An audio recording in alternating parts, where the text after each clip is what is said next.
right, joining us now is a former safety inspector at the FAA and now our CNN safety analyst, David Susi. So, David, first, how serious are these new whistleblower accusations of allegedly using parts from the scrap heap to build the planes that we're all flying on?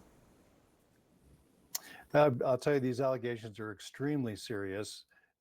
What I'm concerned about is some of the terminology that's used when we talk about a scrap heap and where these parts are going. There's a critical process, and that's called serviceable or not. If the part is not serviceable, it needs to be segregated. Now, there is a Form 8130 that you can use to recertify a part when it's in non-serviceable condition. So I don't know enough about what's happening here. I'm not aware that the service or the whistleblower has provided a list of these parts or where they went, where they came from, or even how he knows the transport of it.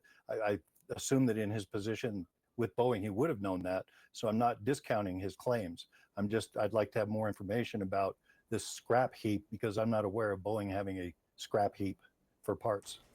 So based on this whistleblower these whistleblower allegations, though, Boeing was using these parts for these airplanes. How critical could one individual part be, right? I mean, try to help us understand the significance of this.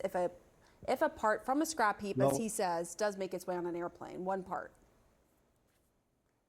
Well, it depends on what part. Again, he said that some of these are safety critical parts. That's as vague as it was.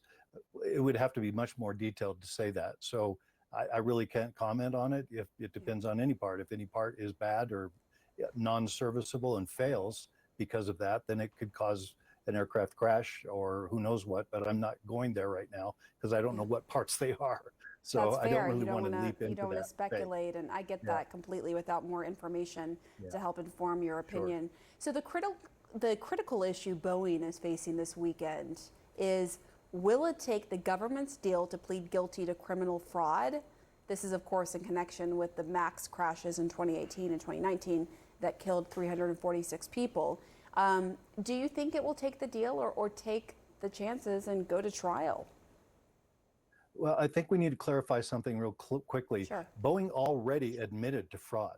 They already said that there was fraud that went on with two pilots that had hidden information about the MCAS system prior to the two tragic accidents that occurred. So Boeing already admitted to that. What they're facing now is they had an agreement, a deferred prosecution agreement, in which they were supposed to come up with processes that would prevent any additional breaking of the anti-fraud laws. And to my knowledge, I don't think they should take the deal because to my knowledge right now, I see that they did put those things in place, just as was asked in this kind of vague agreement that they had.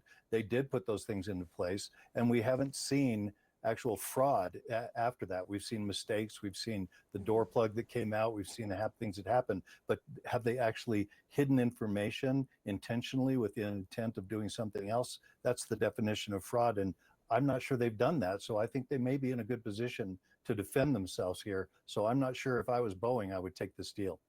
All right, David Susi, thanks so much, and we'll be right back.